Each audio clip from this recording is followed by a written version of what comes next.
UFC Flyweight Dan Champion Joshua Ben ဟာ UFC 328မှာ Japan Fighter Tatsuro Taira နဲ့မတွေ့ခင်ပုံမှန်လင်းအင်တာဗျူးတစ်ခုပြုလုပ်ထားခဲ့ပါတယ်။ဒီအင်တာဗျူးမှာသူ့ရဲ့လေ့ကျင့်ရေးအခြေအနေဒဏ်ရာသတင်းတွေနဲ့ပြိုင်ဘက်ပေါ်သူ့ရဲ့အမြင်တွေကိုဘယ်လိုဖြေကြားသွားသလဲဆိုတာကျွန်တော်တို့အတူတူကြည့်လိုက်ကြရအောင်ဗျာ။ Joshua Ben ရေ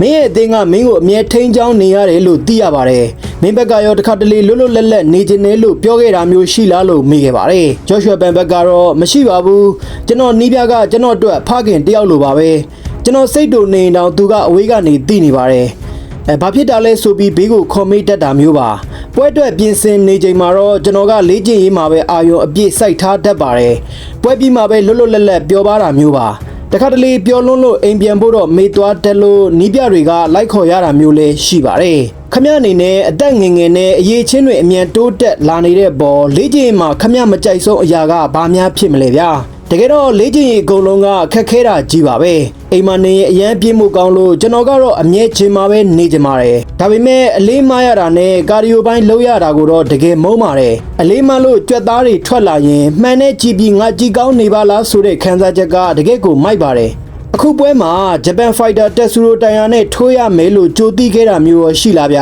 ပြီးတော့ခမရအနေနဲ့ဒဏ်ရာရနေလို့ပွဲဖြတ်တယ်ဆိုတဲ့ဝေဖန်မှုတွေကိုရောဘယ်လိုတုံ့ပြန်ခြင်းတလဲဗျာကျွန်တော်ကတော့ပန်ဒိုဂျာဒါမှမဟုတ်မာနယ်ကက်နဲ့အရင်ထိုးရမယ်လို့ထင်ထားခဲ့တာပါဒါပေမဲ့အခု Japan Fighter Tatsuro Taira နဲ့ထိုးရတာကိုလည်းအရင်စိတ်လို့ရှားပါတယ်ဒဏ်ရာကိစ္စကတော့နီးပြတွေကကျွန်တော်ကို100ရာခိုင်နှုန်းအစင်းနဲ့ဖြစ်စေခြင်းလို့ခိတ္တနားခိုင်းခဲ့တာပါဒါနဲ့ကျွန်တော်တငယ်ချင်းပွဲဥထွက်မှာကျွန်တော်သွားအားပေးတာကိုကြည့်ပြီးကျွန်တော်ဒဏ်ရာမရပါဘူးဆိုပြီးတချို့ကဝေဖန်လာတာတွေ့ရပါတယ်ကျွန်တော်ကတော့ကျွန်တော်ခြေထောက်ကျိုးနေရင်တောင်ကျွန်တော်တငယ်ချင်းပွဲအတွက်အားပေးဖို့ရအောင်သွားမှာပါဂျပန်ဖိုက်တာတက်ဆူရိုတိုင်နာရဲ့မြေပြင်တိုက်ပွဲစမ်းဆောင်ရည်တွေကိုရောခမရဘယ်လိုမြင်တယ်လဲဗျာခမရရဲ့ဂျင်မာရောသူ့တက်ပိုတော်တဲ့သူတွေများရှိမလားဗျာဂျပန်ဖိုက်တာတက်ဆူရိုတိုင်နာကိုကျွန်တော် TV ထဲမှာပဲမြင်မှုခဲ့တာပါလူချင်းတွေ့မှာပဲသူဘယ်လောက်တော်လဲဆိုတာသိရမှာပါဒါပေမဲ့ကျွန်တော်ရဲ့သင်းမော်တွေနဲ့ကျွန်တော်တို့လေ့ကျင့်နေတာကိုသာခမရမြင်ရင်ကျွန်တော်ကိုဘာလို့ The Fear လက်လို့ပေးထားတယ်လဲဆိုတာ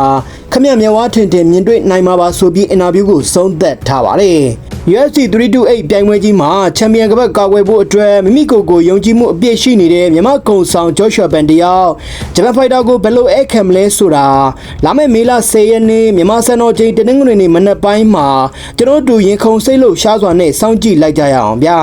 ကြည့်ရှုနားဆင်ကြတဲ့အတွက်အားလုံးပဲချမ်းသာကြပါစေခင်ဗျာ